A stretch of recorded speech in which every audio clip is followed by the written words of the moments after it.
For more, let's bring in Leslie Sanchez and Antjuan Seawright. Leslie is a CBS News political analyst and a Republican strategist. Antjuan is a CBS News political contributor and a Democratic strategist. All right, guys, I want to start with what we just heard from Paul Waldman. He says that Democrats are not saying that this race is as crucially important as Republicans are saying, when all three of us and our viewers know how important this is going to be for whether or not the Biden-Harris is able to get their agenda approved, particularly in the first 100 days.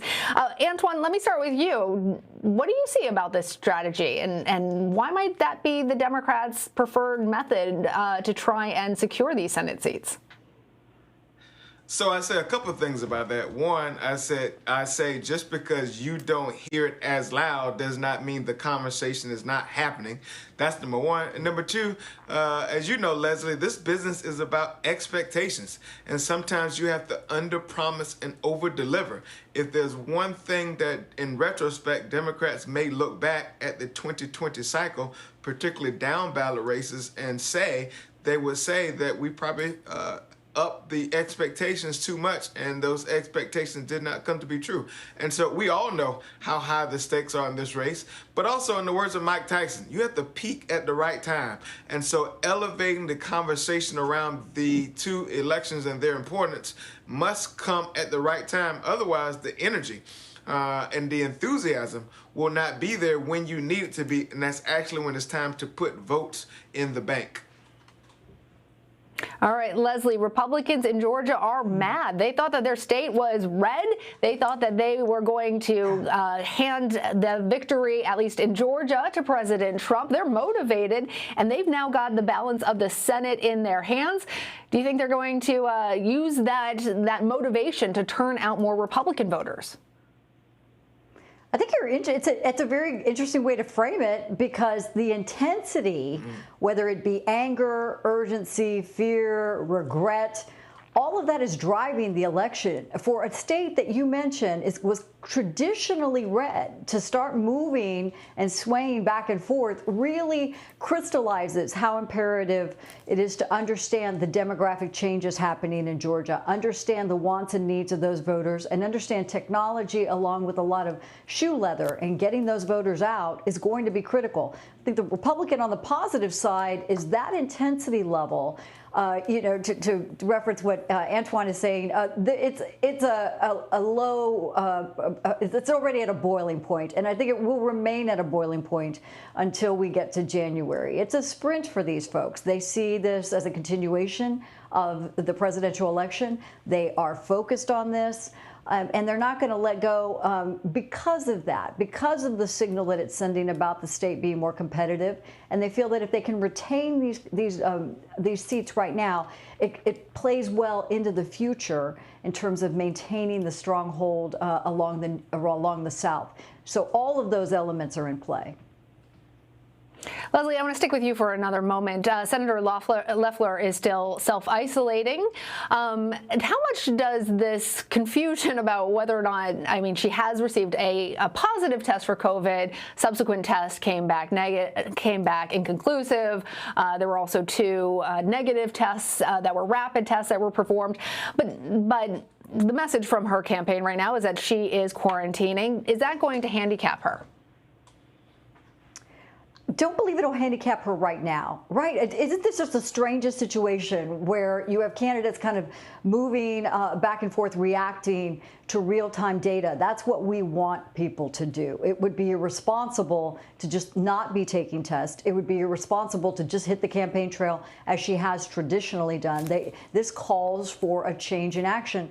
But I think what we did see throughout 2020 is that if people can continue to engage, whether it be virtually, they can continue to raise money, continue to kind of keep people energized, and what we heard in the previous segment and talk about the urgency of these races.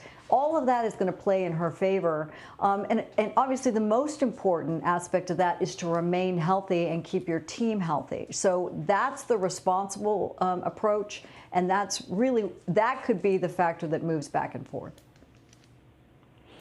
Antjuan, Democrats announced that they're going to be stepping up field operations. That is a shift away from the heavily digital operations that they have had in the past. They're also increasing their outreach in suburban areas. Tell us why this is key to the strategy for the Democrats and a political identity shift to the suburbs. Well, so a number of things. We're still living in a pandemic that has disproportionately impacted communities of color, particularly African-American communities, a very key, in fact, I think the nerve center of the coalition that helped Joe Biden win the state of Georgia. And so you have to make certain that you put all the measures in place to deal with COVID restrictions and being safe and practicing all the things guided by science and health professionals. But in the same breath, we know that Republican voters and Democratic voters are different. And we win by doing high touch. They sometimes win by doing high tech. In this environment, Democrats have to do both. And so in an effective ground game must happen on the Democratic side in order to give ourselves a chance of having some success in Georgia.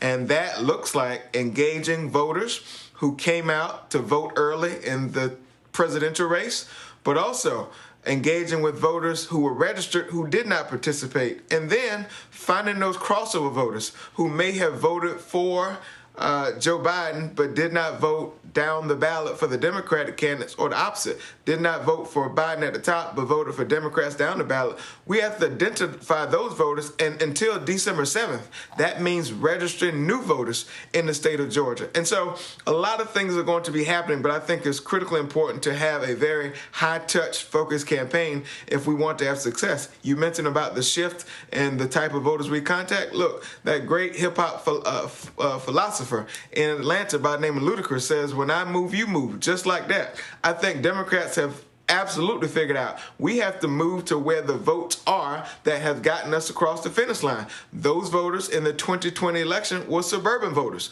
We know that a large share of the African-American voters are in metropolitan areas like Atlanta, but we also have to win over suburban voters, because if there's one thing the Biden-Harris coalition taught us is that we have to win in more than one pockets of every individual state.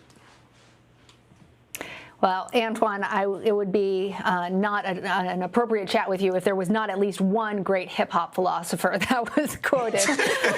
Leslie, President Trump still has yet to concede this election. He has impugned Georgia election officials.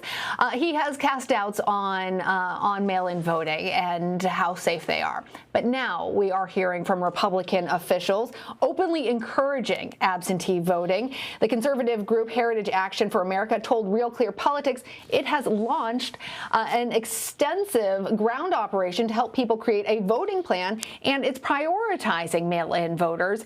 Are Republicans concerned that Democrats have an advantage when it comes to an ongoing pandemic and how to have elections? And how much is President Trump's rhetoric about Georgia's elections potentially hurting Republican turnout?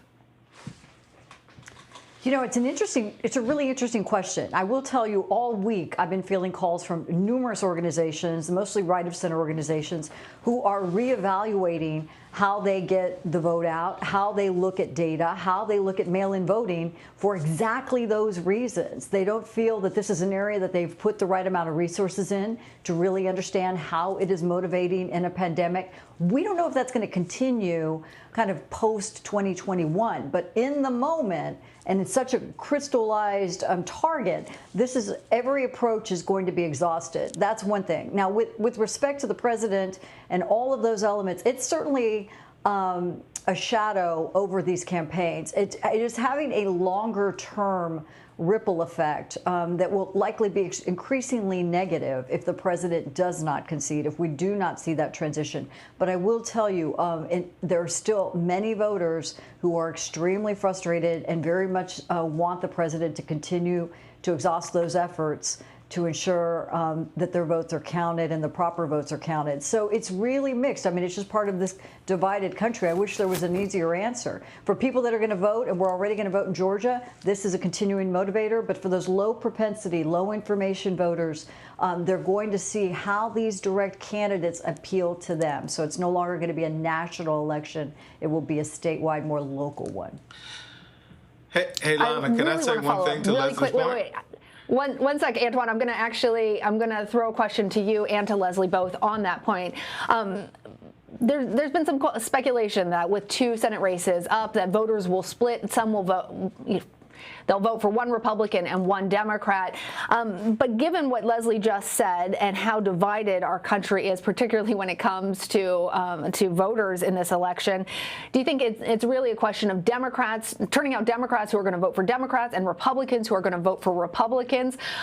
Is that really where we are right now? And I'll let you start, Antjuan.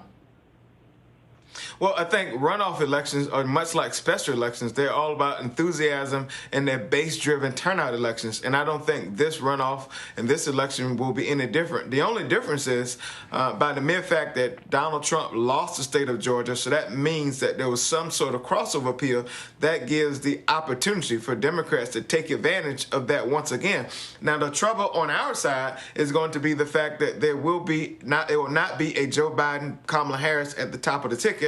And for Republicans, there will not be a Donald Trump at the top of the ticket. So what's going to be the motivating factor? And that was, I think, part of the reason we were successful in 2017 with Doug Jones' special election. And I think that gives us a real opportunity to really localize this election and make it about what the state of Georgia is about and not about some of the national rhetoric and politics that tends to flow down when all eyes are on one particular state around one particular election. All right, Leslie, last word to you. Do you think that Democrats and Republicans are going to split this, which would still be a win for Republicans, or is it really all going to fall down by party lines? Definitely party lines, right? So we know for a few historical norms we're going to believe in, and that is that the incumbent is going to have the advantage. So you kind of consider that situation. The split ticket that may or may not have really materialized in a meaningful way for 2020, I don't see that happening on the state level for a lot of the factors we've talked about, right? You don't have the national election on top of that. There was a lot of, there are people that are frustrated with maybe the top of the Republican ticket, but like to maintain state Republican control. That's not going to be the case now. It's going to be those relationships on the ground. For Republicans, it's the bigger issue, what's going to happen in Washington. It's going to be incumbency. It's going to be, what these people have done locally. That's what's going to drive this. The kind of confusing, the wild card factor is all the money and all the ads that will come in. Will they influence or push or pull? If anything, we've seen those negative ads tend to disenfranchise people. They tend to, kind of encourage, deflate them and tamper down enthusiasm so they don't turn out. I'm hoping that's not the case here, but it doesn't always have the effect they want unless that's a very strategic, shrewd step they're trying to take. More money, more problems. Leslie Sanchez, Antjuan Seawright. Thank you both. Yes. Masterful. Very good.